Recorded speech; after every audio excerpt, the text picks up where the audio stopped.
senhoras e senhores. Antes de darmos início ao nós queremos agradecer a todos que trouxeram suas doações para os trabalhos de assistência social do nosso movimento e pedir a gentileza de colocarem os celulares no modo silencioso, de forma que não haja interrupções que possam prejudicar a parte da nossa filmagem, visto que o objetivo dessa palestra é ser transmitida depois no YouTube para aqueles que não tiveram oportunidade de estar aqui presentes e aqueles que estão aqui, que tenham gostado do tema, indicá-lo para seus amigos, para seus parentes e até vinculá-lo nas redes sociais. E dando início, então, às atividades, saudamos, em nome da União Municipal Espírita de Rio Pardo, as sociedades filiadas à nossa cidade de Rio Pardo, Pantano Grande, Cruzilhada do Sul, e também mesmo as entidades que não são filiadas e que professam a doutrina do Espiritismo. Agradecemos também à União Municipal Espírita de Santa Cruz, representada pelo senhor presidente André, o público em geral, os simpatizantes do Espiritismo que vieram prestigiar este evento.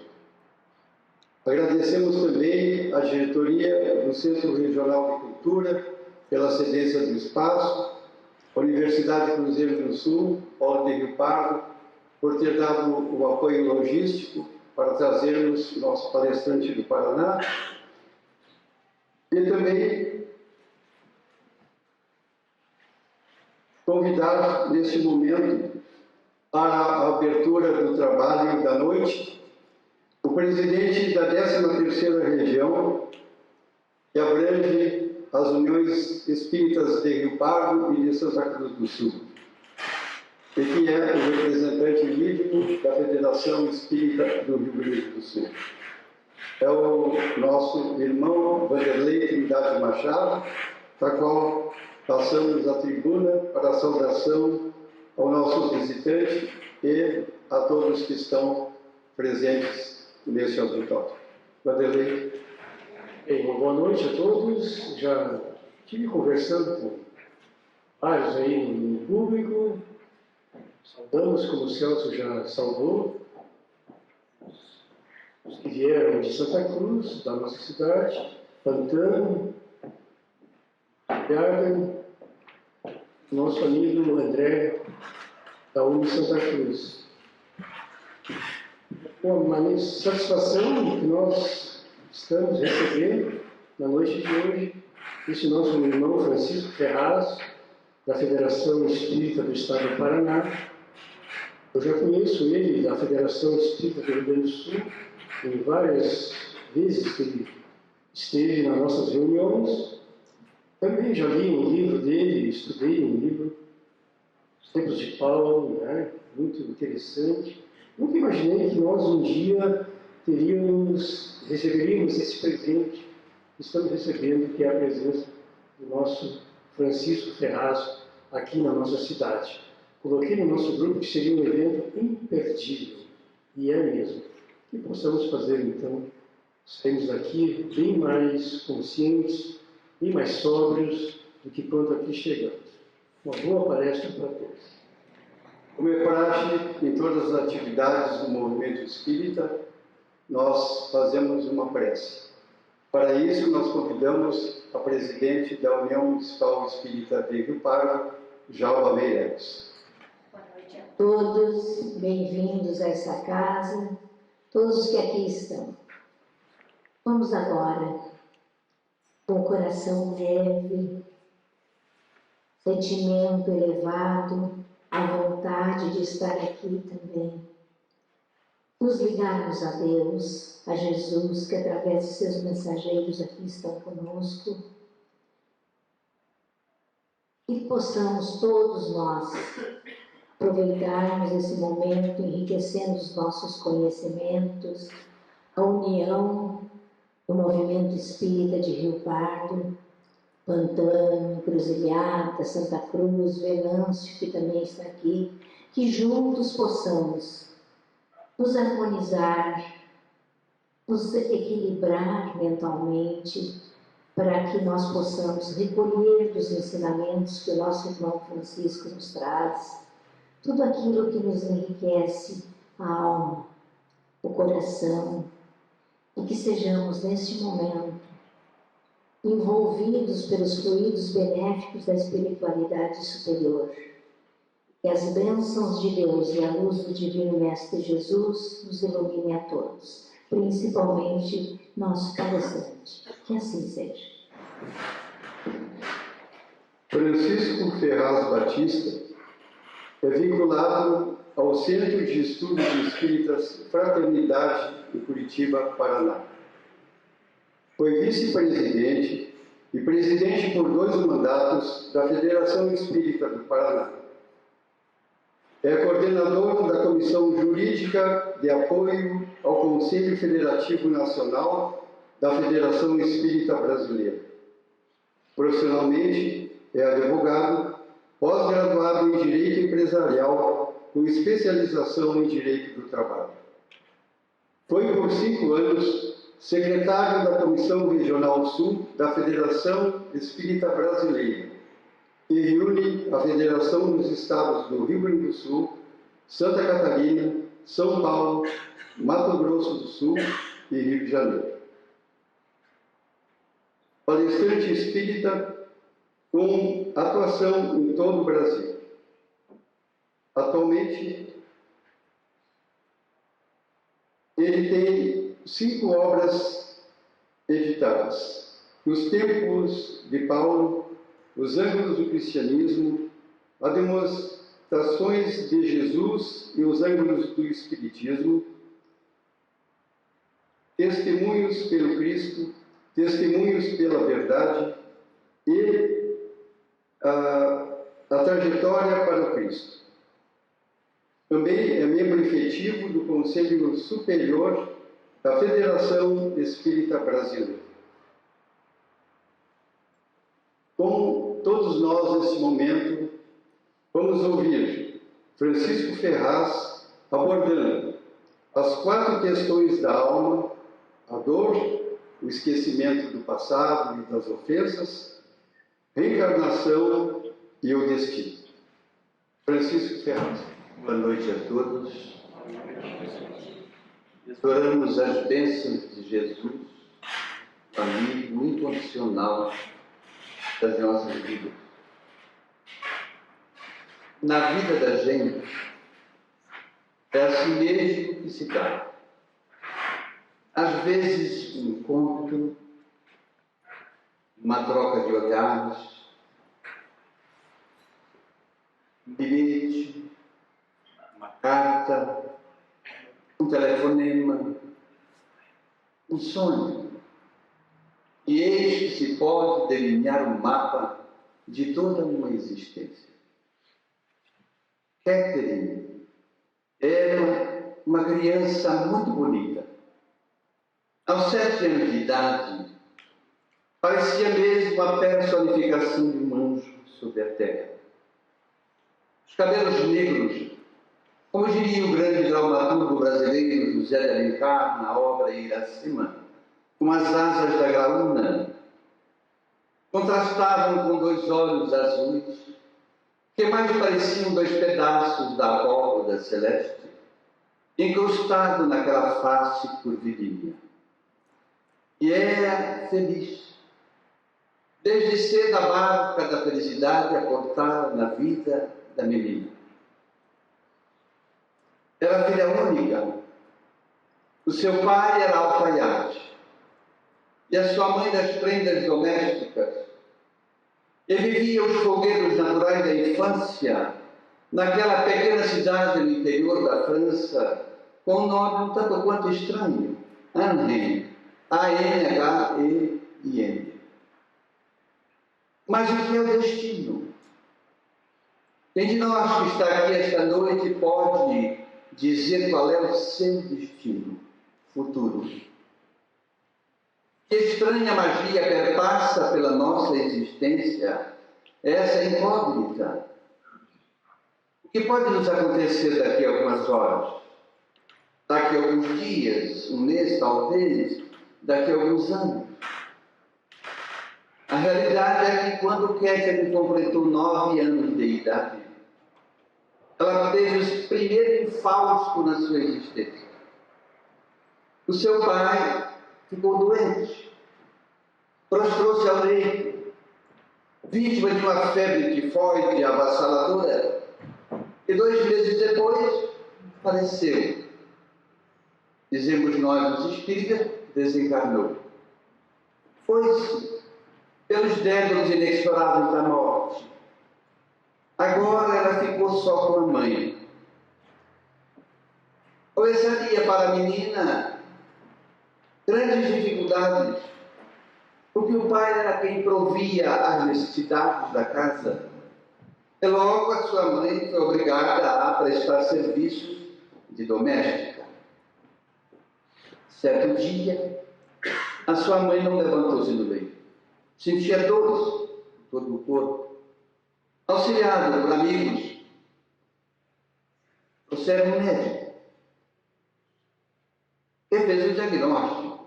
Ela tinha um reumatismo avassalador também. E quando atacava, colocava ela 1 semana, 15 dias, quase que imóvel ao leito. Começaria então para a menina as necessidades materiais e para a mãe. E ela foi obrigada a sair pela rua para pedir esmolas, esmolas. A barca da felicidade começava a afastar-se da vida de Kathleen. Mas o que é o destino? Quem de nós pode dizer? Quando ela completou 13 anos, dormia no mesmo cômodo que a mãe. Pela madrugada ela acordou com um grito lancinante. Tremia, espalhava. A mãe a muito custo acalmou a menina, trouxe-lhe um copo de água com açúcar. E depois, mais calma, ela disse para a mãe que tivera um sonho. Aqueles sonhos que comumente nós dizemos que são pesadelos. Porque ela via a uma distância regular dela muitas pessoas totalmente ensanguentadas, que pareciam querer caminhar na sua direção com uma imagem forte. E logo ela se assustou. E esses pesadelos começaram a povoar a vida agora da adolescência. Aconselhada por vizinhos, foram consultar o pároco local, que efetivamente disse o que ele poderia dizer. Não há nenhum desdouro nisso. Ele disse que após a morte do pai, ela e a mãe tinham abandonado a igreja, e que aquilo era obra do demônio, que vinha a tentar. Assim, se ela voltasse com a mãe para a igreja, aquilo desapareceria. Assim fizeram, mas não adiantou. Os pesadelos, enquanto pareciam que aquelas criaturas se aproximavam um pouco mais dela. Mas o que é o destino? Quando ela completou 15 anos, a sua mãe consorciou-se com outro homem. Era um empregado da principal propriedade da cidade, os campos de cevada, um fazendeiro, que tinha a maior fazenda na cidade, que era limite com a cidade, e morava num pequeno castelinho à entrada da cidade. E ali o empregado tinha também na fazenda uma casa, e para lá se mudaram. Imaginou agora Kathleen que as suas necessidades, pelo menos materiais, iriam desaparecer de fato, foram debeladas. Mas começou para a menina uma outra situação. O padrasto era afeto às bebedeiras, às orgias. Chegava à tarde da noite, às vezes serviciava a esposa e a enteada com palavras duras, quando não certo dia tentou contra o pudor de Kathleen. A barca da felicidade e parecia querer acordar de novo em sua vida. Ainda estava longe. Quando ela completou 16 anos, ela gostava aos domingos de passear pelos campos de cevada. Ela viu um cavaleiro. E o cavaleiro a viu e dirigiu para ela a botaria. Porque ela era efetivamente bela, bonita. Mas a vida é assim. Ela experimenta as pessoas. Há pessoas que às vezes não são externamente belas ou bonitas, mas internamente são belíssimas. São criaturas amorosas, felizes. A vida experimenta, a experiência vai construindo um cabedal que às vezes a gente chama, ante as dificuldades da vida, de resignação. Com Catherine, acontecia que ela era bela por fora, e a dor que a experimentava de quando em quando fazia com que ela ficasse bela por dentro, porque ela começou a cultivar a resignação ante os embates da vida ao natural. E o cavaleiro ficou perdidamente apaixonado por ela. Foi amor à primeira vista. Se tratava de Louis, o filho do fazendeiro, que estudava em Paris em regime de internato. Quando havia férias, volvia para a casa do pai. De nada adiantou o pai e a mãe de Louis colocar algum obstáculo. A realidade é que quando ela completou 18 anos, noivaram. Com a notícia do noivado, o padrasto, certa noite, evadiu-se, nunca mais apareceu, talvez envergonhado. E quando ela completa 19 anos, casou-se com Louis. A barca da felicidade parecia retornar à sua vida. Um ano depois do casamento, a sua mãe não suportou mais o reumatismo. Desencanou. Mas Louis a amava muito. E ele a amava. Os sogros e a sogra amavam muito a nora. Sustentaram ela. Curiosamente, 2 anos depois, os pais de Louis se acidentaram e pereceram. Ficaram os dois, um sustentando o outro. E a vida prosseguiu o seu curso. Quando ela completou 20 anos, aos pesadelos, de quando ralhavam um pouco, mas de quando em quando voltavam. E agora, curiosamente, estavam mais próximos dela aquelas pessoas ensanguentadas. Mas quando ela completou 21 anos, veio a notícia da gravidez. Curiosamente, uma gravidez, os pesadelos cessaram. 9 meses depois, nasceu Jean-Luc, criança linda, adorável. A cidade era cortada e é cortada pelo rio Loire, que recebe as águas do Sena, de Paris, e encaminha para o litoral francês. E ela tinha um deleite com o marido e com o filho, agora já com 4 anos. Passear à tarde, quando ele chegava das lidas da fazenda que ele assumira, com a desencarnação dos pais, e passear pela beirada do rio. Eram tardes maravilhosas. Mas o que é o destino? Um de nós pode dizer. Ela tinha um hábito. Ao se recolherem para o repouso, ela checava as flanelas, as trancas, já tinha às vezes recolhido o filho, subiu para o andar superior e buscava o repouso noturno. Certa noite, pela madrugada, ela ouviu pancadas na porta. Acordou um tanto quanto confusa, as pancadas se repetiram. Ela acordou o marido. Desceram, acenderam o candeeiro, foram para a porta, abriram. Era a vizinha, a Mebi, que vinha dizer a ela que o prefeito da cidade estava mandando informar toda a comunidade que os nazistas estavam a 50 quilômetros da cidade. Deveriam logo chegar, não se saberia o que poderia acontecer, para ninguém sair da sua residência. Pela manhã, o barulho ensurdecedor dos tanques, dos jipes, das sirenes, e os nazistas chegaram.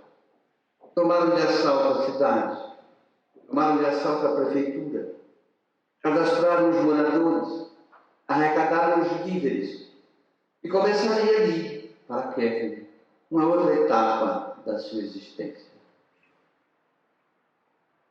Certa noite, enquanto preparava o jantar, ela percebeu que Luís demorou 1 hora a mais do habitual para chegar em casa.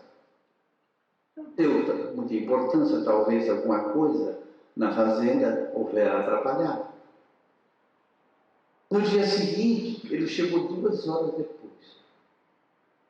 Ela já começou a ficar aflita, mas não perguntou nada. No terceiro dia, ele chegou 3 horas depois da noite. Coração de mulher disparou. É assim. Às vezes as mulheres que precisam conversar com os maridos não conversam. Conversam com a torneira da pia, às vezes, não, podemos chegar, fala com ele, vai ver, aquela coisa toda. Sei que aqui não acontece no par. E os maridos às vezes conversam com a porta do guarda-roupa. Parece que perdemos o gosto de conversar entre nós. No 4º dia ele chegou às 22 horas, 4 horas depois. Ela vai preparar, esquentar o jantar, começou a chorar. Quando vem para a sala, para servir o jantar, ela vê uma mala. Era uma mala de Luís. Meu Deus, ele vai embora. O que será que houve? As lágrimas abundantes, ele entra no aposento e não chore, consolou-a. Não é nada do que você possa estar pensando de errado. De fato, eu me vou. Vou para Paris, me alistei aos partizantes, faremos a resistência. E na varanda da noite se foi. Agora, ela ficou só com o filho. Toda aquela imensa propriedade. A barca da felicidade parecia querer novamente ir embora. 4 meses sem notícias de Luís. Seu filho não levantou-se da cama. A mesma febre tifoide que houvera assaltado seu pai, agora estava no filho. 3 meses depois, Jean-Luc faleceu. Desencarnou. Foi um golpe terrível. Imaginemos nós. Ela tinha tudo agora, materialmente, mas não tinha nada, efetivamente, ninguém. Como continuar a viver? Porque as situações do cotidiano nos surpreendem, hora e vez, com dificuldades. São coisas naturais da existência. Mas convenhamos que para aquela jovem eram golpes muito duros. E ao longo da sua existência, ela não tinha, inclusive, condições de passear pelo rio, era proibido. Ao longo da sua existência, os dias começaram a ficar pesados. E ela começou a nutrir um sinal perigoso. Perigosíssimo para qualquer um de nós. Ela começou a nutrir desgosto pela vida. O desgosto pela vida pode levar a um beco sem saída. A depressão, o suicídio, que é o crime mais terrível que podemos cometer diante da lei de Deus. Porque o ofício da vida e da morte não pertence à criatura humana, pertence a Deus, o Criador. E assim ela começou a arquitetar planos de suicídio. Ela não sabia nadar, se jogaria no rio e efetivamente morreria e tudo se acabaria. Chegou então ao ponto de começar a tentar fazer isso. Muitas vezes tentou a tardinha se jogar no rio, mas parecia que mãos invisíveis lhe seguravam. ela não conseguia lograr êxito ao intento dela. Os pesadelos retornaram. Após a morte do filho, retornaram com o ingrediente mais cruel. As pessoas estavam mais perto delas, ora sem braços, ora sem pernas, os olhos fora da órbita, ensanguentados. Eram imagens terríveis. Imaginemos a vida desta criatura, nesse estágio, em que adiantava as posses materiais.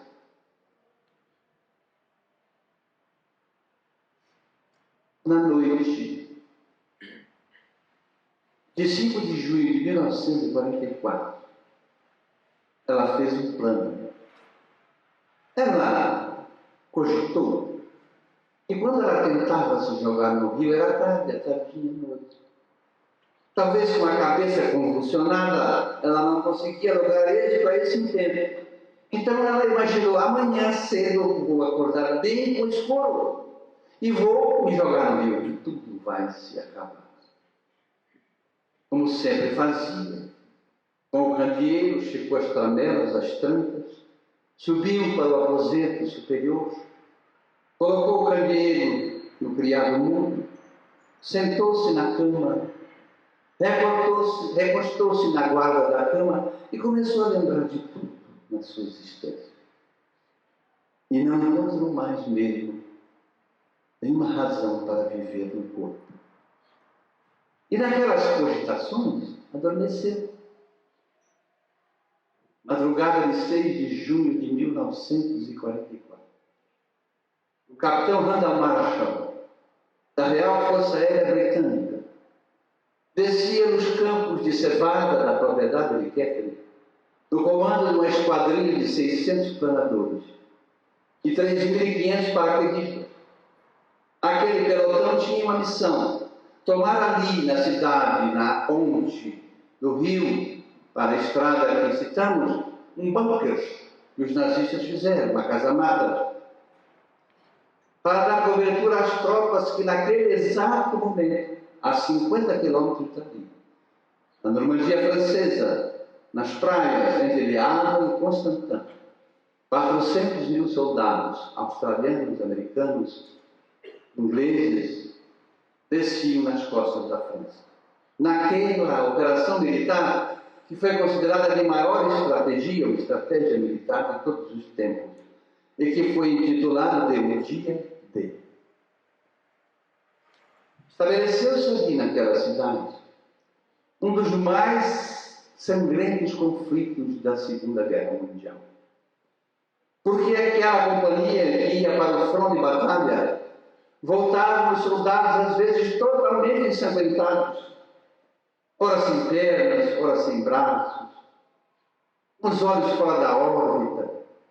E Catherine transformou-se na enfermeira, na mãe, na companheira à beira do leito da morte de muitos soldados.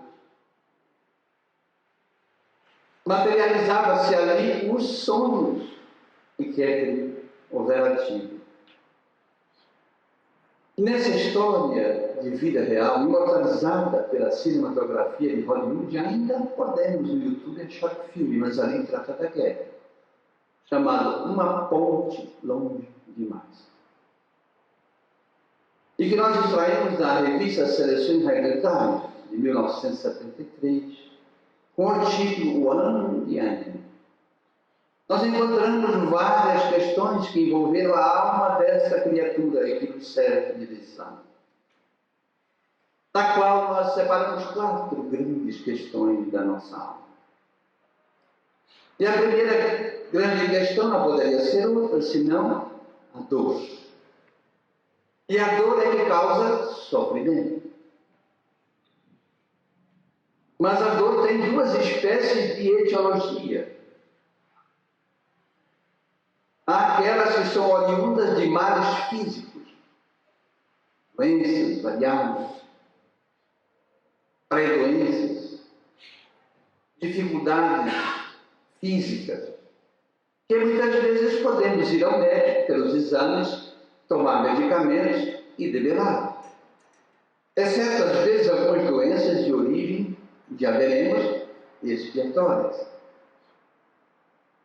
Mas há uma espécie de dor que os remédios humanos não resolvem.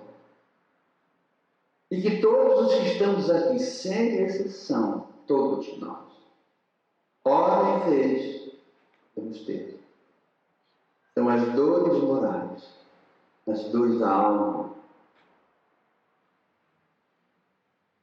Vamos ver uma metáfora, significa dizer a perda, entre aspas, porque ninguém perde ninguém, mas para entendimento de um filho ou de uma filha amada. Quanta dor! Não há remédio físico que resolva. A morte de um cônjuge. Quanta saudade! Quanto vazio! O cônjuge ou a cônjuge que se foi, bateu a porta. São as dores que vão ficando. São os momentos que a vida nos cobra. A perda de um amigo, amiga que julgávamos fiel, as traições de variadas natureza, as inconformações pessoais. Todos nós vivemos esses dramas. Mas nesse interim, então, nós vamos nos servir das obras auxiliares à doutrina espírita. Notadamente, por um espírito que editou vários livros, através do grande médium Francisco Cândido Xavier, hoje na espiritualidade.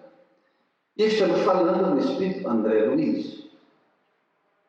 Teve origem na cinematografia brasileira do filme Nosso Lar. Agora foi adiada a estreia do Nosso Lar 2, que seria em agosto, para 31 de janeiro do ano que vem, com base na obra Os Mensageiros. Já está pronto o filme.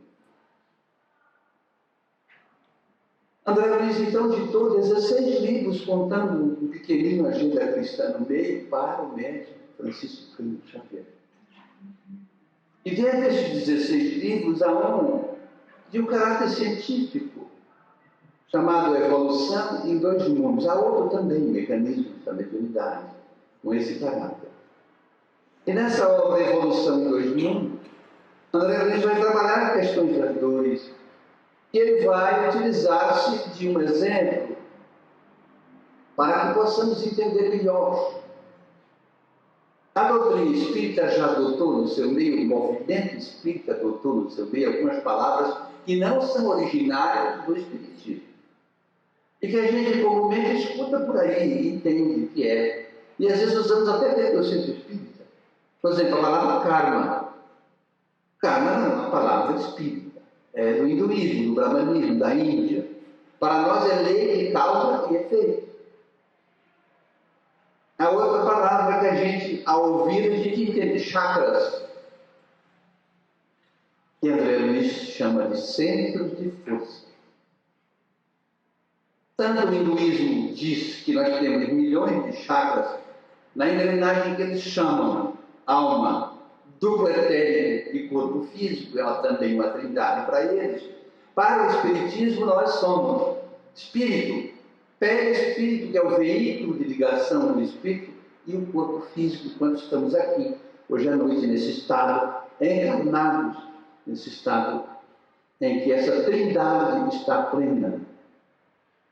Quando nós perecemos o corpo físico, evidentemente que o perispírito, junto com o espírito, o perispírito é o corpo do espírito, ele sai do corpo e vai para as regiões afins, conforme a criatura era.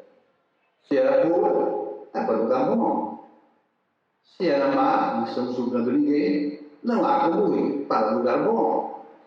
Porque o Mestre Jesus disse: a cada um será dado segundo as suas obras. Isso é a lei, independente de religião. Significa, então, que esses centros de força, diz o hinduísmo, existem 7 principais. André Luiz também vai nesta linha. E eu vou citá-los aqui para criarmos um exemplo e para ver que tudo na nossa vida é a mente que domina. Nós somos mente, espírito. O foco da inteligência, a mente, está no espírito. E ele que comanda tudo. Lembremos daquele ditado latim, mente sana, corpo sano. Mente sã, corpo são. Significando, então, que essa engrenagem trinária, nós temos centros energéticos que estão nessa engrenagem. Vamos, então, aos 7 principais. Usando a terminologia de André Luiz, espírita. Nós temos o centro de força coronário. Para identificar na criancinha morelinha, é por ali. O centro da nossa cabeça, ligado à glândula epífise ou pineal. Esse é o centro responsável por captar as energias exteriores. Se a gente vai ao mar, à beira-mar, é por ali que entra. Se a gente vai numa mata, se a gente vai numa região boa, se a gente vai na igreja, se a gente vai no centro espírita, é por ali que penetra as energias. Agora, se a gente vai no lugar, como diz a molecada da pesada, também entra por ali. Então, não precisa o médium passista que aplica passe no centro espírita espalhar o cabelo da mulher e do homem. Não precisa tocar, não dá necessidade. Por que impõe as mãos? Porque facilita pelas extremidades a expedição de energias. Por que existe um médium? Porque às vezes a criatura que está encarnada como nós precisa de energias um tanto quanto próprias da animalidade do corpo. Por isso o médium passista precisa estar bem, pelo menos regularmente bem, senão ele vai passar a energia negativa, ruim, para a criatura. Daí as exigências das casas espíritas para o curso do passe, a orientação ao passista. O passista também não precisa ficar cochichando na hora do passe, ninguém quer escutar cochicho. Não precisa. São condicionamentos desnecessários. Mas enfim, é por ali. Que penetra toda a energia, distribui pela coluna cervical e para toda essa engrenagem. Há o centro de força nervoso ou frontal, responsável pelos órgãos do cérebro, os lobos frontais, as glândulas também, a hipófise, hipotálamo, cerebelo, todos aqueles órgãos sexuais estão nesse centro de força. O centro de força laríngeo, boca, faringe, parte do esôfago. O centro de força cardíaco, a área do coração, os pulmões, a área dos sentimentos. O centro de força gástrico, parte do esôfago, estômago, intestino.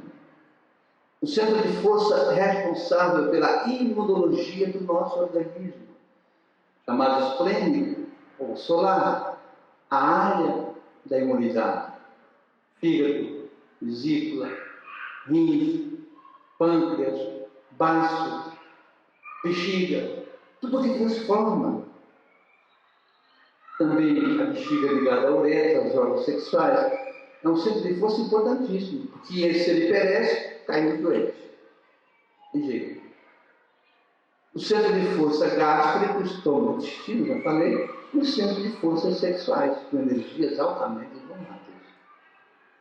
Então, André Luiz vai nos dando um exemplo que, conforme o comportamento da criatura humana, ela vai motivar dois pela sua conduta. Principalmente dores morais, que acabam afetando o corpo físico. Aí ele chega a dizer, por exemplo, que conforme o comportamento da criatura, se ele não é um comportamento moral adequado, e ela vai introjetando energias pesadas para dentro de si, porque nós somos uma estação transceptora, significa que nós pensamos e emitimos energia, e recebemos também ao mesmo tempo. Se eu penso bem de uma pessoa, eu mando energias boas, e recebo energias boas da psicosfera espiritual. Se eu penso mal, eu movimento primeiro essa engrenagem, o mal está aqui dentro primeiro. É isso que acontece. Então ele diz que a repetição, quanto mais visto, Já é um pleonasmo, né? Repetição é quanto mais. E isso causa expressão de André Luiz espírito. Febre fluídica. O perispírito se debate em febre fluídica. E ao fazer isso, o que é que ele faz? Ele verte essas energias pesadas para o corpo, que funciona como um mata-borrão vivo. Lembremos do mata-borrão? Eu vejo que aqui tem pessoas da minha idade também, eu já passei de 60, né? A gente estudava, tinha um mata-borrão, né? Derramava a tinta lá com um mata-borrão assim. O corpo tem esse papel nessas condições. E aí ele dá alguns exemplos. Eu até pedi licença ao meu amigo Celso para usar aqui em Rio Pardo, porque eu sei que aqui em Rio Pardo ninguém tem mágoa de ninguém. Lá em Curitiba nós temos bastante. Né? E não adianta a pessoa dizer, olha, eu tenho uma magoazinha. Magoazinha é mágoa. Não adianta. Vamos imaginar então aqui rapidamente o que causa o pensamento repetitivo da mágoa na criatura. Porque a mágoa é uma reversão de desequilíbrio de um pensamento doentio. Ah, não, mas eu fui ofendido assim. Nós vivemos ainda num mundo que está progredindo aos poucos. Já foi um mundo primitivo, hoje é um mundo de expiação e provas. Agora, não só o espiritismo, como as doutrinas espiritualistas decantam a regeneração da humanidade, então nós vamos ser um mundo degenerado. Estamos a caminho. Mas para chegar lá, muita luta, muito esforço, muita dor, muito sofrimento. Então, o que é que causa um pensamento de mágoa nessa engrenagem que citamos? Atinge primeiro o centro coronário, atinge o centro frontal, nervoso, e principalmente a área cardíaca e pulmonar da pessoa. Então, há pessoas que às vezes têm dor de cabeça e não conseguem debelar. Enxaquecas que não conseguem resolver. Vai ao médico, faz exame, vira de ponta cabeça, não acha nada. Mas está lá o problema. Está ali a dor, presente. Mágoas. As toxinas que nós vamos jogando para dentro, diuturnamente. Então, as pessoas que ainda, eu não estou dizendo que eu não tenho, estou lutando bastante, viu? Ainda tem essas dificuldades com pessoas que normalmente são mal-humoradas, dores de cabeça que não tem jeito, arritmia cardíaca,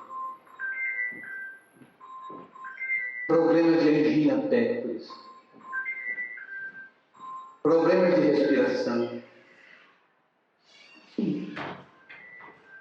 Então, o agente causador, a gente sabe disso, somos nós. E aí eu vou associar a André Luiz o grande mentor espiritual de Francisco Cândido Xavier, o Espírito Emmanuel. Existia um jornalista, continua existindo, embora espírito, já desencarnou faz 3 anos, faleceu, que conviveu no Uberaba com Francisco Cândido Xavier, um jornalista espírita, e participou do grupo mediúnico de Chico Xavier. Depois ele foi transferido para Campos, no Rio de Janeiro, onde ele terminou ali a sua existência física, e que escreveu várias obras notáveis. Uma delas chama-se Mediunidade dos Santos. A mediunidade dos santos da Igreja Católica Romana. Ele desfila ali Santa Teresa de Ávila, Santo Alfonso de Ligório, Antônio de Pádua, vários prelados da Igreja que tinham mediunidades extraordinárias. Esse jornalista chama-se Clóvis Tavares. E ele escreveu um livro que eu recomendo aos espíritas e os não espíritas também, em homenagem ao mentor espiritual de Francisco Cândido Xavier, chamado Amor e Sabedoria de Emmanuel. É o nome do livro. E nesse livro, em vários capítulos, Emmanuel tem um capítulo chamado Emmanuel e a Medicina. Ele desenvolve de uma maneira extraordinária e ele vai citar ali alguns tipos de doenças que causam dores e desconforto. Eu vou citar só 3, pelo tempo, e eu fiquei muito impactado. Ele disse, por exemplo, que há doenças avisos. O que é uma doença aviso? Como podemos entender? Vou criar aqui uma metáfora. Imaginemos que os senhores e as senhoras vieram para cá e ainda não jantaram. Então, quando chegar em casa com uma fome, vão à geladeira, à cozinha e fazem um pratinho. Pode ver que eu não compro nada. Aquele pratinho. E como diz o italiano, mangia fa bene. E aí diz assim, tá bom, agora eu vou dormir, vou sonhar com os anjos, com os arcanjos, com os querubins, com os serafins. Não vai. Pode sonhar com o serafim, que é o dono da confeitaria ali da esquina, alguma coisa. Porque o seu centro gástrico vai trabalhar a noite, a madrugada inteira. A parte de imunologia também vai trabalhar. Aí acorda com azia, e vai sal de fruta, e vai aquela coisa toda, Eu sei que nunca aconteceu por aqui isso, e vai, Não vai adiantar. Agora, por que aviso? Se eu vou repetindo essa situação, e eu criei só o jantar depois da palestra, eu nem falei do almoço ainda, tá bom? Se eu vou repetindo essa situação, vai aparecer o quê? Além dos mal-estar, as gastrites, que também tem um condicionante mental. Vai aparecer daqui a pouco as úlceras. É um processo. Aí está muito frio, aí sai o jovem lá da juventude espírita, com a camisetinha mostrando os músculos. Como diz a molecada, sarado. Ele é sarado por enquanto. Daqui a pouco vai chegar a gripe, o resfriado, o problema mais sério, um aviso. A gente tem que cuidar dessa engrenagem, qualquer um de nós, independente da idade. Então, Emmanuel diz que há essas doenças avisos. Ele disse, por exemplo, que há doenças de recuperação. Eu achei curioso, como é que uma doença pode ser recuperação? É um paradoxo, não é? E aí eu fui ler. Ele diz assim, males de longo curso, que às vezes colocam uma pessoa meses, anos numa cama. Para entendimento, vou usar o nome de pessoas do local. Eles estão olhando para o céu e se diz, aquele camarada não está seguindo o bom caminho. Ele está fazendo muita estrepolia, coisa errada. E aí, às vezes, o anjo guardião dele, todos temos um anjo guardião. E, por favor, uma vez, com todo respeito, eu me policio muito, eu ouvi num centro espírita um expositor dizer que o anjo guardião é uma pessoa igual a nós. Não tem como estar se guardando. E vamos cair todo mundo no fosso, não tem jeito. Ué, se ele é igual a nós, andamos tropeçando por aí, vai tropeçar ainda. Está no livro dos Espíritos. Anjo guardião é sempre um espírito superior. É preciso olhar. Então, aí o nosso anjo guardião vai lá e fala com as potências superiores, olha, por favor, eu tenho falado no ouvido do céu, se ele não me escuta, eu tenho dito, ele não me escuta. Vamos fazer o seguinte, falar lá com os espíritos familiares que gostam dele, por favor, não manda uma doençazinha para ele, põe ele na cama para ele cair menos, moralmente. Aí vai lá para a cama. E aí ele diz, não, Deus é injusto comigo, meu Deus é terrível. Como se Deus estivesse disposto aos nossos caprichos. Não. Então, moléstias e recuperação. E tem um tipo que eu fiquei assustado. Ele chamou de doenças refúgio. Mas depois eu fui compreender melhor. Engraçado, eu tinha recém lido esse capítulo no livro, e no centro da cidade, em Curitiba, encontrei uma senhora com um carrinho desses de construção, carrinho de mão, carregando uma criança. Com hidrocefalia, cabeça enorme, tronco bem pequenininho. idiotia irreversível, eu fiquei pensando, meu Deus, onde está Deus? Eu me acho até bonitinho assim também, como é que nasce uma criatura desse jeito? Onde é que está a justiça divina? Ah, mas algumas religiões, com todo respeito, faço até um registro, para quem não acha que eu estou criticando religião. Eu sou de tradição católica romana. O catolicismo me auxiliou muito. Estudei em colégio de freiras. Estudei 1 ano no seminário. Minha mãe queria que eu fosse padre. Nada contra os padres, eu tenho amigos padres. E dizem que eu pareço, vocês não acham. Né? Mas eu cometi uma proeza. Eu fui expulso do seminário. Porque eu tinha um vizinho, que os pais também colocaram junto comigo no seminário. Ele era polonês, de origem polonesa, ele era loirinho, então ele tinha um apelido, Chuchu. Eu ficava imaginando, padre Chuchu não vai dar certo nunca. Né? Você não acha? E ele é uma palavra antiga, né? Dos pais. Hoje não existe mais, né? Eu era muito ateiro. E ele era mais ateiro do que eu.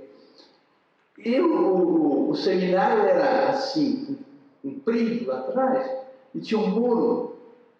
E também tinha os aposentos das freiras, com um andar de madeira em cima também, comprido. E eram aquelas feiras que tinham o hábito azul, o chapéu parecia um foguete assim. Né? E eu e o Chuchu subimos no muro para ver se ela tinha um cabelo embaixo do chapéu.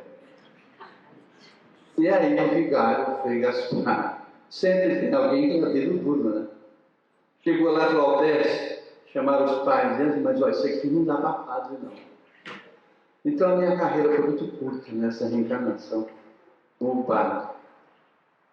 Então eu não tenho, e o catolicismo não se dou, não é crítica nenhuma. Porque na essência, meus irmãos e minhas irmãs, não é o rótulo religioso que modifica a criatura para melhor. Não. É o comportamento, a ação. Eu sempre digo, às vezes, nas minhas exposições, que mais vale um bom católico, do ponto de vista moral, sem julgamento, sem pré-julgamento, do que um péssimo espírita. E vice-versa. E disse, às vezes, até há um tempo, eu disse para uma senhora que estava em conflito. Se ela deixava a igreja e vinha para o centro, eu disse, senhora, se sente bem lá? Me sinto muito bem. Continue lá. Seja útil lá. Porque o Espiritismo não faz apologia de crença, não. Nada. Quem chega ao Espiritismo chega porque está procurando alguma coisa. Se encontrar, fica. Se não encontrar, não fica.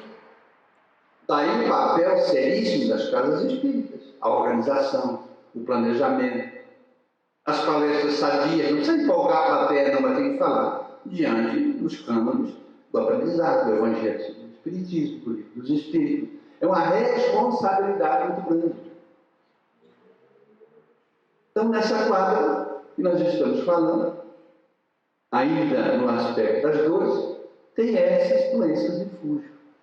Porque essas religiões às vezes dizem, não, Deus pune na 3ª e na 4ª geração. Mas que Deus é esse que pune terceiros pelo erro dos outros? Não é o meu Deus. Não serve para mim. É porque ali está um espírito e uma alma, e já chegaremos lá, em processo expiatório. Ou chamamos comumente de resgate os débitos das dificuldades de outrora. Mas será a dor uma inimiga ou uma mensageira, afinal? O que nós podemos interpretar? E aí vamos ao 3º livro da Codificação Espírita.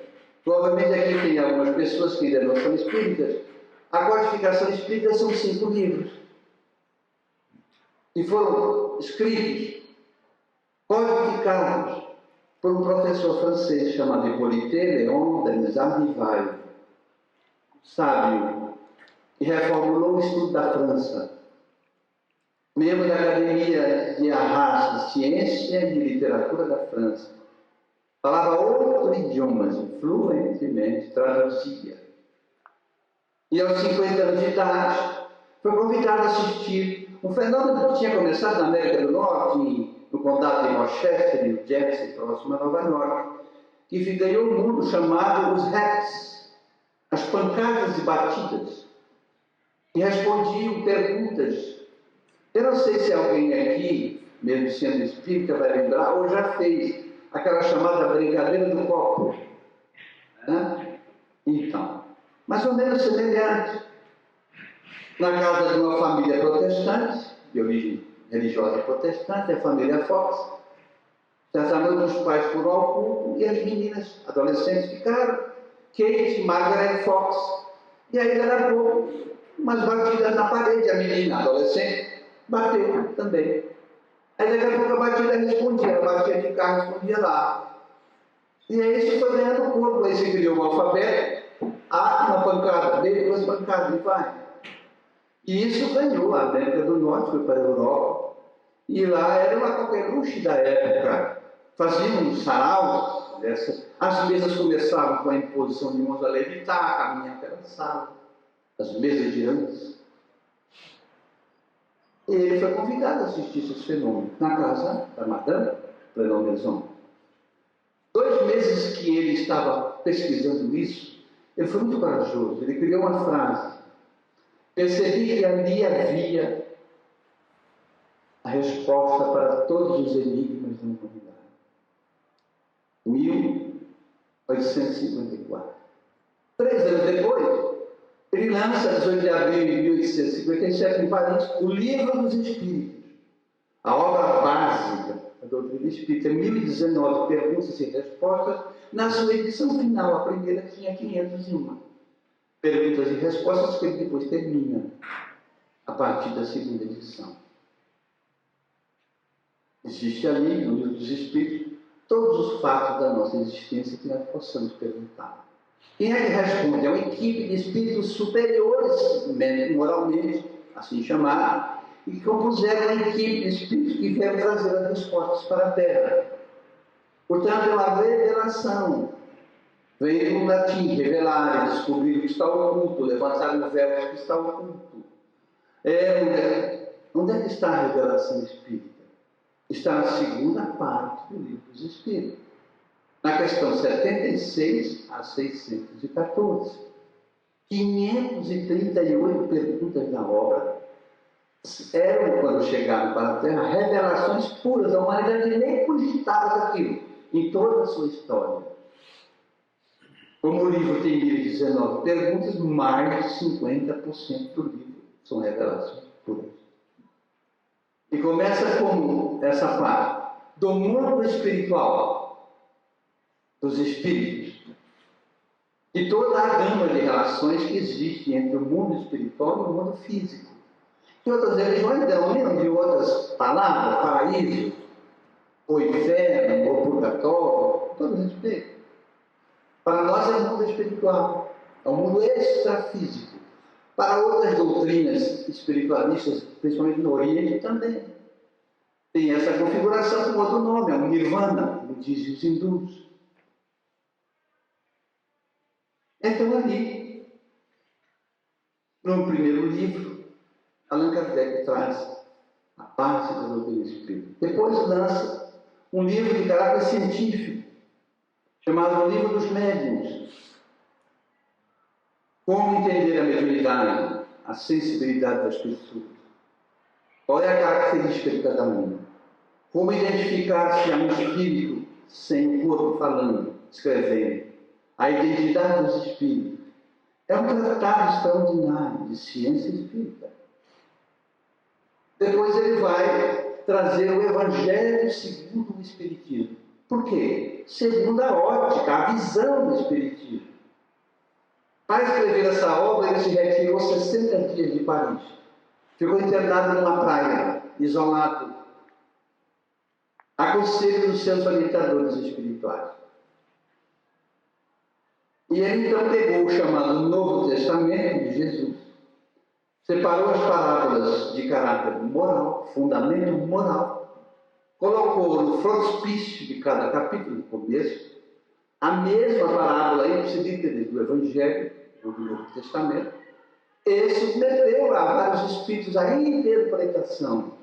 E muitas interpretações eram dele, do senhor Allan Kardec. E depois ele vai lançar O Céu e o Inferno, cujo título de contracapa eu sou mais simpatizante. É a Justiça Divina segundo o Espiritismo. Nesse quarto livro existe um capítulo notável, que eu recomendo a todo espírita, 33 artigos, e um capítulo chamado Código Penal da Vida Futura. Como tem o Código Penal nosso aqui, a vida material. Depois ele vai lançar a Gênese, o último livro da codificação espírita. Nesse último livro é que ele vai tratar dos milagres de Jesus, das palavras, das predições de Jesus, das palavras que a Igreja Romana tomou como verdade para os seus credos. E vai fazer a segunda parte que eu vou deixar para o final da nossa palestra, do quinto livro. E é no Evangelho segundo o Espiritismo, no capítulo 7, no item 9, assinado por um espírito amigo na mensagem, que esse espírito diz assim para nós: a dor é uma bênção que Deus envia aos seus eleitos. Vos bendizeis por sofreres, porque pela dor Deus vos marcou para a glória dos céus. Será? Como combater a dor? E aí vamos a uma segunda grande questão da alma. Os antídotos que nós podemos lançar mão. Como tudo é a mente, o primeiro antídoto está na questão 392 do Livro dos Espíritos. Quando Allan Kardec indagou os reveladores, qual é a finalidade do esquecimento do passado? Os Espíritos reveladores responderam: esquecendo o seu passado, a criatura humana é mais senhora de si. A resposta é maior, é claro, estamos resumindo. Significa que nós temos que fazer um trabalho mental de retificação da nossa vida a todo instante. Porque nós estamos mergulhados num mundo onde as criaturas como nós temos imperfeições. Ora, em vez alguma delas pode nos agredir a nossa intimidade, ou não? Pode. Ou mesmo nós podemos agredir a intimidade de alguém, no sentido de intimidade aqui, a vida. E aí nós nos magoamos. E aí não conseguimos fazer aquilo que é necessário logo mais, que é o exercício do perdão. E o perdão não é esquecimento. Perdão é lembrança. Só que é uma lembrança diferente. Quando nós lembrarmos de um fato, de alguém que nos prejudicou por alguma forma e que ficamos magoados com essa pessoa, que não queremos conversar com ela, que não queremos ver ela, nem pintado de ouro, como dizem às vezes. Quando nós começarmos a trabalhar nisso, entender que às vezes a pessoa tem dificuldades como nós, que talvez ela exagerou, que ela estava num momento difícil da vida dela. Quando a gente começa a nutrir esses pensamentos, lembrando do fato, e a gente começa a não nutrir, devolver a agressão, e daqui a pouco lembrando do fato sem raiva, sem mágoa, sem temor algum, estamos melhorando. Estamos então indo na direção do perdão das ofensas, como disse Jesus. Por isso, o esquecimento do passado é uma mola mestra para a gente entender um pouco essas coisas. Significa também que há, quando, pela proposta espírita, o espírito, ao falecer, ao morrer, deixa o corpo, vai para o mundo espiritual. Mas logo mais, é a terceira grande questão, já chegaremos lá, ele retorna ao palco da vida para novas experiências. É nesse momento em que o esquecimento do passado, das vidas anteriores, é extremamente necessário. e útil. Mas nós podemos utilizar o esquecimento do passado já na vida atual. Vamos praticar isso já. O esquecimento em que sentido? Na direção da compreensão, do entendimento, das dificuldades e das agressões que todos nós sofremos ou podemos sofrer e podemos causar. Então, o esquecimento do passado é uma bênção. Quando as pessoas embalam no corpo a vida de um inimigo do passado ou de uma inimiga, adversário ou aniversário, onde fomos às vezes imprevidentes. E aí a gente encontra um monte de explicação, uma família às vezes com vários filhos, aqueles que se sintonizam mais com a mãe, mais com o pai, uns têm aversão ao pai, coisa que ninguém explica, outros são mais aversão à mãe. Como é que pode isso? Nasceram tudo no mesmo ninho. Aí a sociedade já elegeu a ovelha negra em cada família, porque são espíritos que vêm ali no círculo familiar para ajustes, reajustes de vidas do passado. Eu tenho, por exemplo, nós éramos de 9 irmãos. 3 faleceram antes de eu nascer. Mas eu tenho um irmão que, para nós, ele tem um apelido. É o estranho do ninho. Eu não se dá com nenhum. É um espírito. E nós, provavelmente, temos alguma dívida com ele. Então, a gente tem um pouco mais de entendimento. Você entender, às vezes, uma palavra atravessada dele na nossa direção. Um olhar severo. Mas isso existe em todas as famílias. Então, o esquecimento do passado é uma bênção. Porque atrelado ao esquecimento do passado, vem a terceira grande questão da alma, que separamos para a noite. E nada mais, nada menos é do que a reencarnação. Ponto. Tão discutida no mundo ocidental, porque 75% da população da Terra hoje é reencarnacionista. E não foi o Espiritismo que inventou a reencarnação, não. Isso está no Vedanta, o livro sagrado dos Vedas na Índia, 12.000 anos antes de Cristo. Encontramos as expressões do grande enviado da Índia, Krishna, nos diálogos dele com o príncipe Arjuna, quando o príncipe diz: olha, nossos irmãos estão se matando no campo de batalha, e ele diz: deixai-os. Logo mais eles virão com novas roupagens para entendimento. A roda da vida, de Gautama Sakyamuni, o Buda indiano.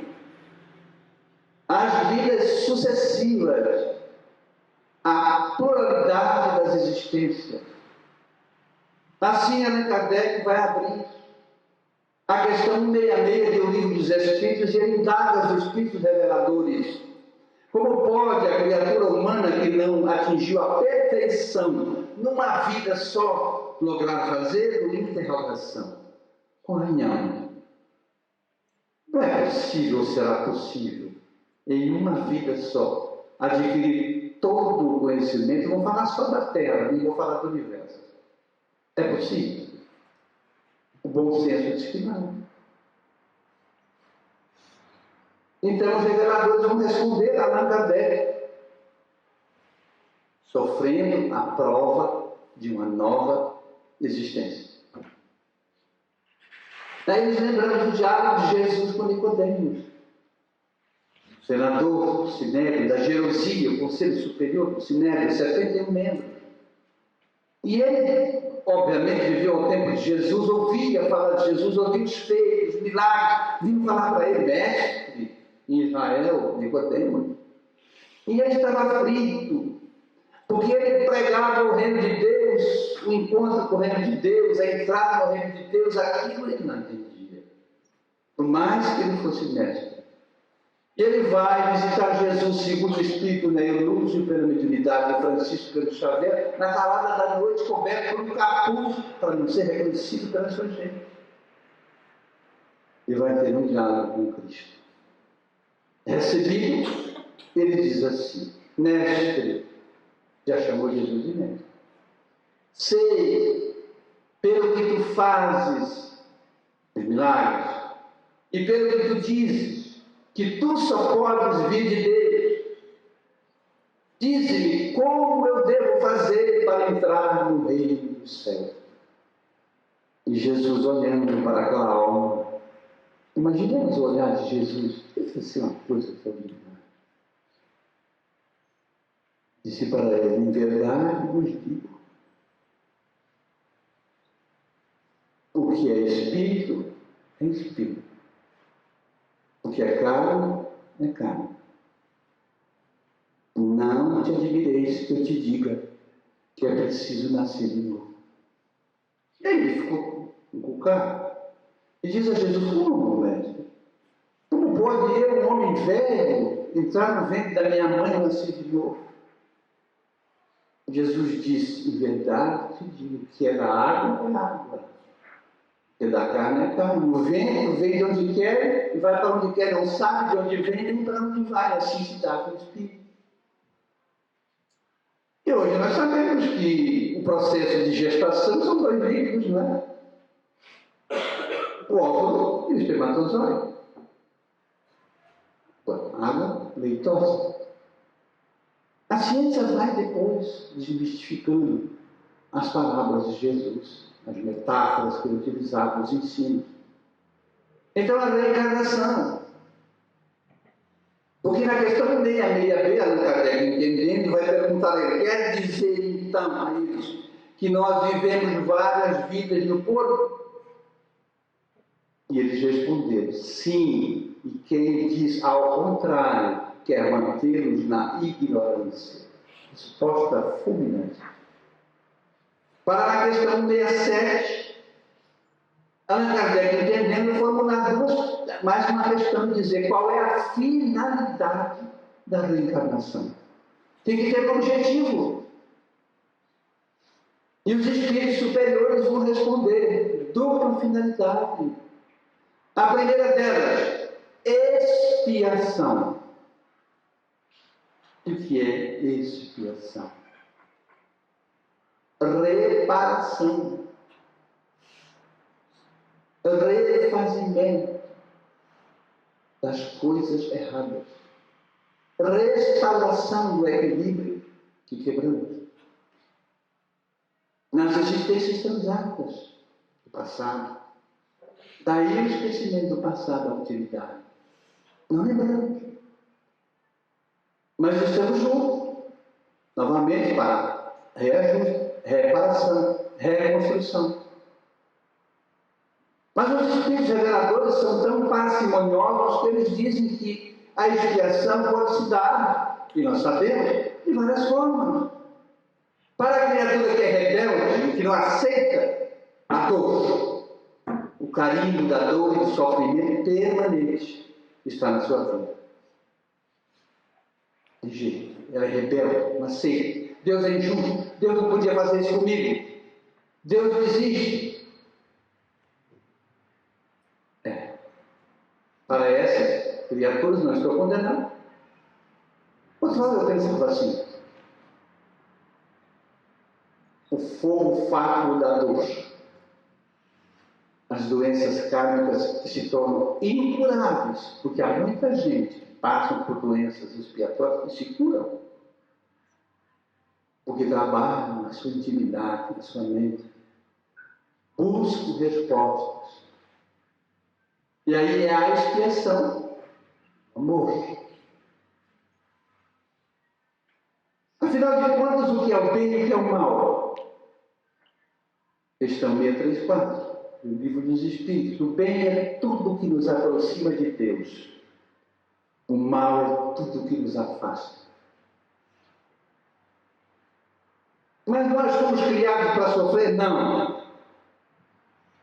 Na questão 120 do Livro dos Espíritos, Allan Kardec dá aos Espíritos reveladores: o homem, para evoluir a criatura humana, tem que passar pela via do mal. Resposta dos reveladores: não. Passam pela fieira da ignorância da lei de Deus, que está escrita onde? Questão 621, na consciência de cada um. Eu queria uma imagem, agora não tem mais CD, caiu de moda, né? CD caiu de moda, né? Então eu tenho uma imagem assim, quando a gente encerrar a nossa cachola assim, abrir uma tampa e jogar o CD ali dentro e deixar tocar. É a lei de Deus. Está tocando ali. Ela está tocando na nossa vida. E nós temos intuição do que é bom e o que é ruim para nós. Então, obviamente, nós temos intuição do que é bom e o que é ruim para os outros, para o próximo. Ou não? E já ouvimos falar, né? Ninguém trai a consciência. O soberano juiz é a consciência. Obviamente. Assim carregamos as nossas dores para o ninho à noite. Refletimos, se é que refletimos às vezes, meu Deus, o que eu fui fazer aqui? Por que eu disse isso? A voz da consciência. E aí temos que cultivar o silêncio do espírito para analisar a nossa conduta. Há um livro muito interessante, não é espírita, é espiritualista, e que me fez muito bem nessa quadra que eu estou falando, muito bem. E que, se alguém tiver interesse, pode procurar. De uma mística inglesa, criadora da teosofia hoje, chamada Helena Blavatsky. Ela escreveu um livro notável, é pequeno, mas profundo, A Voz do Silêncio. Que coisa maravilhosa, ajuda muita gente. E não é só no espiritismo que tem verdades. Não há verdades em todas as religiões sérias. Como não? Então, diante dessa proposta, a expiação. Primeira finalidade. Mas há a segunda finalidade da reencarnação. Qual é? Melhoramento progressivo da humanidade. Melhoramento nosso, moralmente falando. Nos tornarmos pessoas melhores, a caminho da angelitude daqui a bilhões e bilhões de anos. Não tenham pressa. Exatamente. A oportunidade de recomeço, de refazimento, está na reencarnação. Alguns dizem, com todo respeito, aprendimos assim em outras doutrinas, que basta o arrependimento e vamos ganhar o reino do céu. Será? Peguemos duas pessoas. Imaginemos que elas nasceram no mesmo dia, na mesma hora. Viveram 50 anos. Morreram no mesmo dia, na mesma hora. Vamos dizer, uma só fez o bem, a outra só fez coisa errada. Só fez o mal.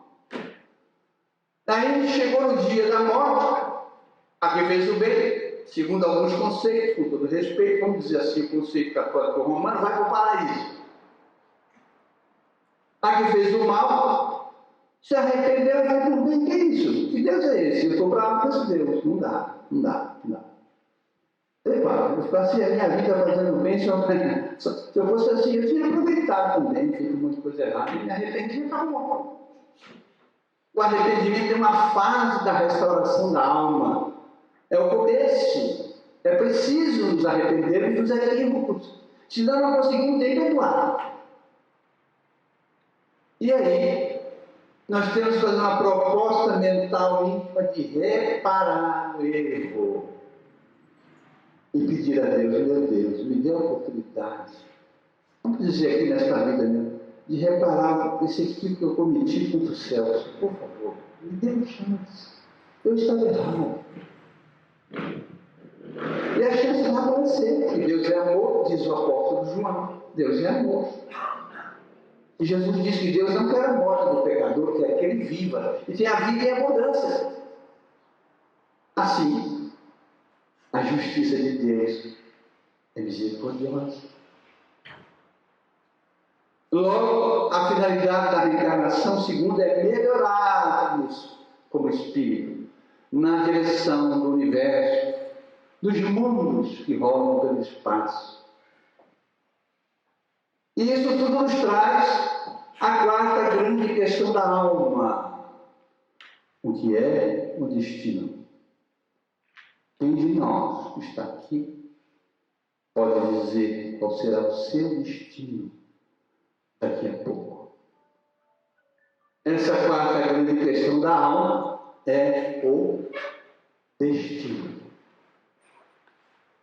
E aí nos lembramos daquela alma extraordinária que desdobrou a filosofia espírita francês, chamado Leon Denis, contemporâneo de Allan Kardec, bem mais novo que o mestre, é claro. Quando ele conhece o Espiritismo, ele tinha 16 anos. E nasceu em Tours, na França. Operário, pobre, lutador. E que depois escreve obras notáveis, extraordinárias. Depois da morte, é um hino. Um livro maravilhoso.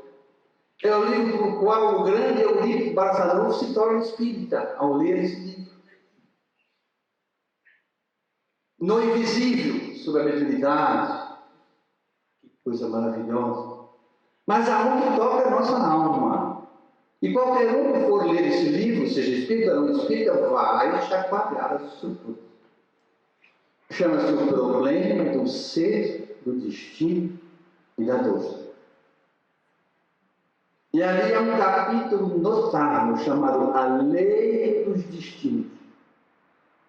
Ao ler esse capítulo, todos nós vamos compreender que nós somos o Senhor do fio do nosso destino. Nós que fazemos o destino. Presente e futuro. Mas eu vou associar a esse capítulo o capítulo que eu citei há pouco do último livro da codificação espírita, a Gênese. Ou a criação segundo a ótica espírita. Gênesis significa criação. E na parte segunda do livro, lançado em 1868, em Paris, há 3 capítulos que eu reputo imprescindível a leitura, principalmente para o espírita, o estudo dele. Um chama-se Sinais dos Tempos. Ao ler esse capítulo, nós nos identificamos no tempo atual. Hoje. O outro chama-se A Geração Nova, porque as gerações se renovam, é a lei da vida. E há um que não é tão extenso, e que às vezes nós mesmos espíritas nos grupos de estudos passamos muito por cima. Eu assim fiz. Depois, uma grande alma que me ensina muito nessa existência, meu filho, preste atenção nesse capítulo, leia com cuidado, estude. Chama-se Teoria da Pré-Ciência. Significa pré-conhecimento das coisas, pré-monição, pré-cognição, entre aspas, adivinhação do futuro, previsão do destino. Está nesse capítulo. E Allan Kardec, que era um emérito professor, um didata extraordinário, ele vai criar um exemplo, uma metáfora para a compreensão mais da ideia, do capítulo. Aí ele cria uma imagem. Há uma montanha. E no ápice da montanha está o Senhor da montanha. E esse Senhor da montanha é Deus, obviamente. E ele de cima da montanha olha lá para o sopé da montanha, lá embaixo. E ele vê o Francisco subindo lá embaixo. Ele está vindo a caminhada, o Francisco. Ele olha para a direita, ele vê que vem uma fera na direção do Francisco. Ele está vendo o futuro. Ele conhece o futuro. Ele sabe o futuro. A fera vai abocanhar o Francisco. Como ele é Deus, ele pode interferir? Pode. Se ele é misericordioso? Pode. Aliás, ele pode tudo. Ou não?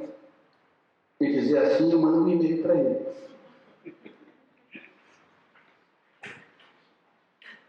Aí ele vê, por exemplo, vamos mudar o nome da fera? Ele vê que o Francisco está subindo, a fera do orgulho está indo na direção dele. Ele olha para o outro lado, a fera do egoísmo está indo na direção dele. Ele olha para cá, a fera da inveja está indo na direção dele, a fera da vaidade. Meu Deus, quanto defeito a gente tem. E o que é que o Senhor da montanha faz? Eu vou falar baixinho, depois eu aumento a voz, tá bom? Ele manda avisar.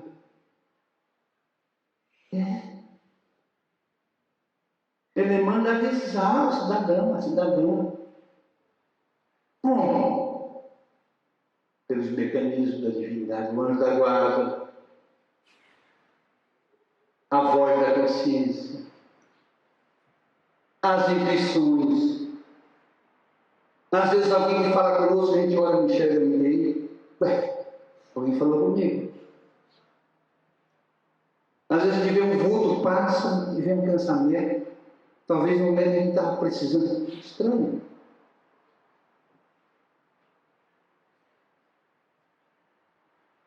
Ele manda avisar. Olha, meu amigo, minha amiga, meu filho, minha filha, não vá lá, não é hora para isso. Fique. Não fale isso para ela. Não fale isso para ele, não ofenda. Não. Reflita, pense. A consciência não para. De todos nós. Ah, mas eu estou sofrendo. Sim, está sabendo. Mas não faça os outros sofrer. Telefone para ele.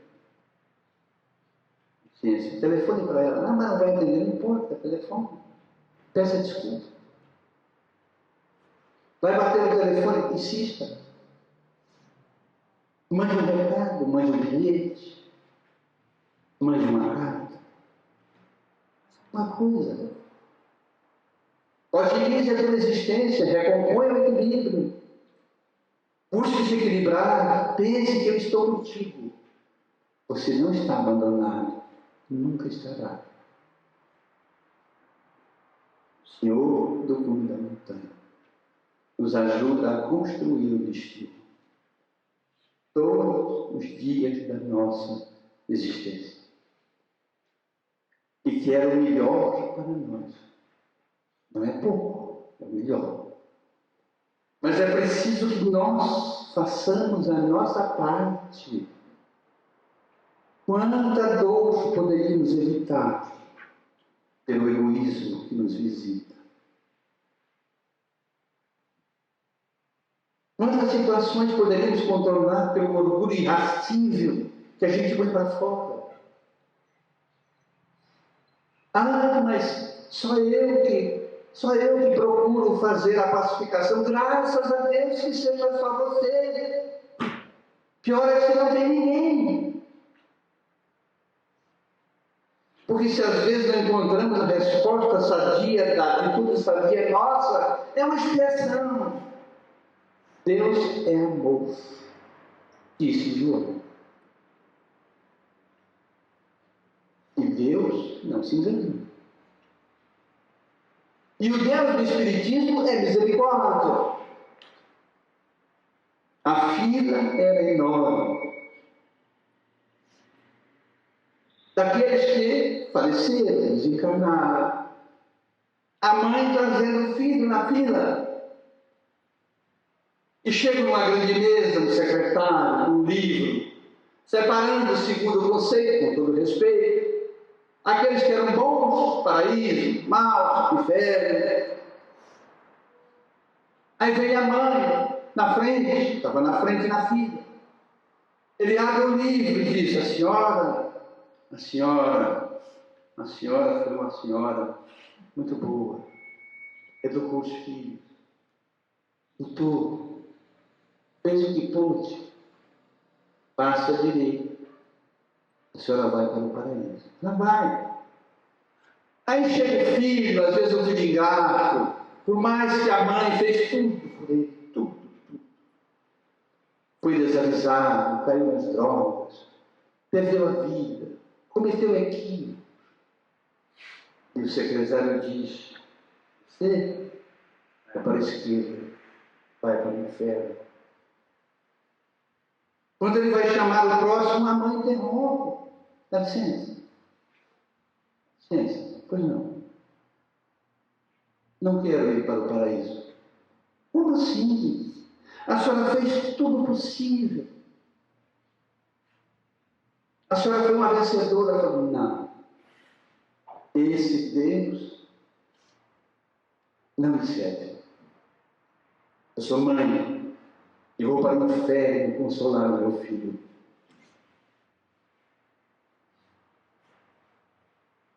Esse é o Deus do Espiritismo. Consolo. Edificação. Oportunidades. Novas oportunidades. Novas existências. Planejamento do destino. Luta contra as dores da alma. Tudo isto para que possamos alcançar um dia e haveremos de alcançar a barca da felicidade.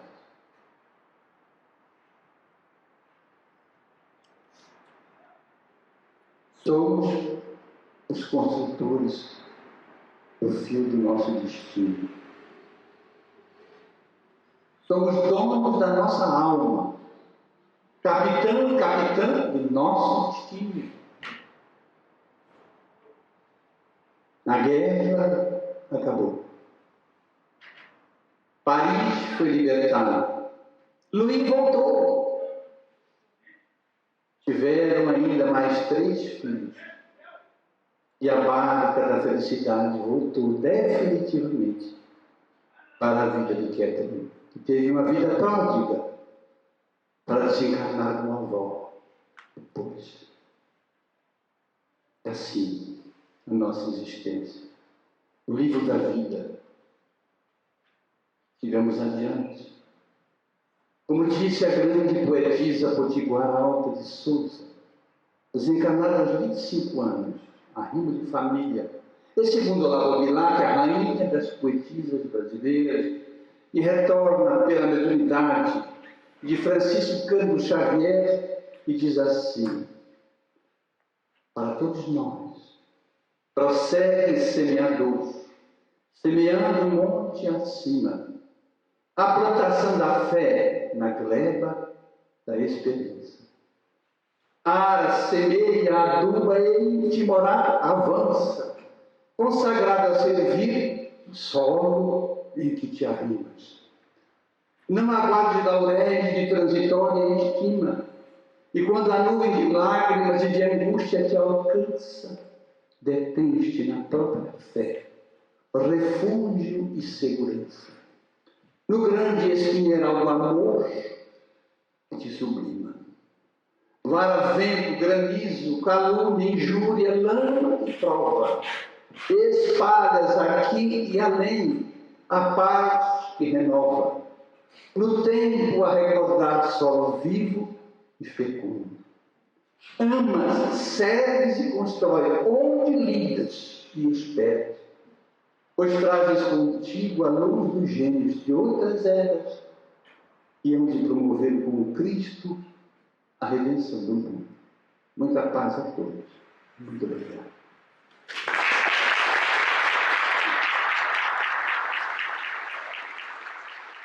Essa maravilhosa conferência, né, que eu creio que nos emocionou a todos, né? E levar o nosso espírito, a nossa mente, né, possa servir para nos ajudar na nossa caminhada. Eu pediria que nosso irmão André, presidente da União Municipal Espírita de Santa Cruz, faça um ensinamento para que saímos todos com os bons espíritos que aqui também estiveram e o nosso espírito protetor nos acompanhe a partir desse instante.